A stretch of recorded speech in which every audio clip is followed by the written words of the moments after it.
नमस्कार मंडळी, मी रेखा स्वागत करते तुमचे माझ्या YouTube चॅनल कलाकृती मराठीमध्ये। तर मंडळी, आज आपण पाहणार आहोत की जपमाळ करावी त्याचे कोणते फायदे आहेत आणि कशी करावी। तर त्याचे काही नियम असतात, ते पाळून जर कोणीही जपमाळ केली तर खूप चांगले आहे।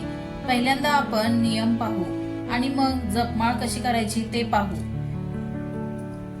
पहिल्यांदा आपण जप करताना जमिनीवर बसताना आसन घेऊन बसावे। कोणाला जर खाली बसता येत नसेल तर त्यांनी वरती बसले तर चालेल। जप करताना हाताची पोझिशन ही नेहमी गोमुखी असावी। जर आपल्याला गोमुखी करता येत नसेल तर हातावर रुमाल घ्यावा। आपण जपमाळ करताना माळेला प्रथम वंदन करावे व देवांना वंदन करून मग जपमाळ करायला सुरुवात करावी। जपमाळ करताना आपले तोंड हे उत्तर किंवा पूर्वेकडे असावे। जप करताना मेरुमणी पासून सुरू करावे। मेरुमणी ओलांडून जप करू नये। जपमाळेचे वेगवेगळे प्रकार आहेत, जसे की माझ्या माहितीनुसार रुद्राक्ष जपमाळ, कमळगट्ट्याची जपमाळ, चंदन जपमाळ, त्याच्यात पण चंदन मध्ये अजून एक प्रकार आहे रक्तचंदन जपमाळ। चौथी म्हणजे तुलसी जपमाळ, स्फटिक जपमाळ, असे त्याचे प्रकार आहेत। आपण यातील कोणतीही घेतली तरी चालेल, पण त्याचे नियम पाळूनच जप करावा।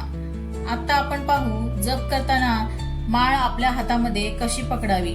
बरेच लोक माळ हातामध्ये अशी पकडतात।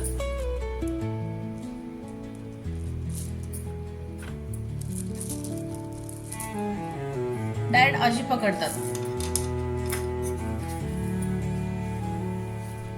तर ही पद्धत चुकीची आहे।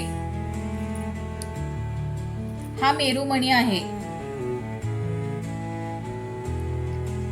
आपण जपमाळ सुरू केल्यानंतर हातामध्ये माळ पकडताना चुकीची आहे की बरोबर आहे हे आपण चेक केलं पाहिजे। तर हा मेरुमणी असतो। हा मेरुमणी कधीच आपण ओलांडायचा नसतो। तर आपला हात गोमुखी पोझिशन म्हणजे कशी करावी मी आता तुम्हाला ते सांगणार आहे। तर आपला हा बोट अजिबात जप करताना माळेला लागला नाही पाहिजे आणि ही करंगळी पण लागली नाही पाहिजे, अशी आपण जपमाळ पकडायची। तर हा मेरुमणी आहे। तर हा आपला मध्य बोट असतो, त्याच्या साईडच्या बोटाच्या इथे जपमाळ पकडावी आणि मग अंगठा आणि आपला मध्य अशी आपली जपमाळ करावी।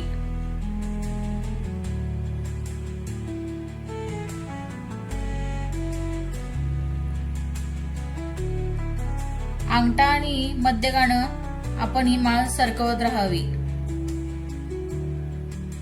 आपल्या अंगठ्याच्या बाजूचे हे बोट नेहमी तिरस्कार आणि अहंकारीपणा दर्शवते।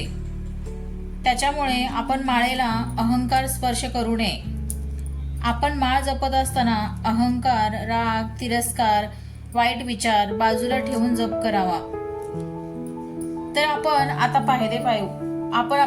आपण आता जपमाळ करण्याचे फायदे पाहू। पहिला फायदा म्हणजे आपले मन शांत राहते।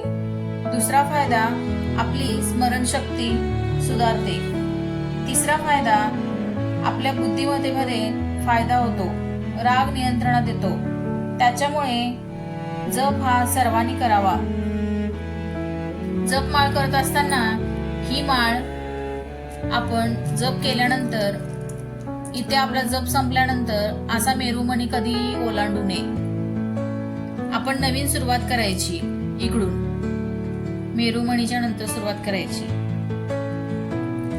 तर मंडळी, माहिती आवडल्यास व्हिडिओला लाईक, शेअर आणि सबस्क्राईब करा आणि व्हिडिओमध्ये कमेंट करून सांगायला विसरू नका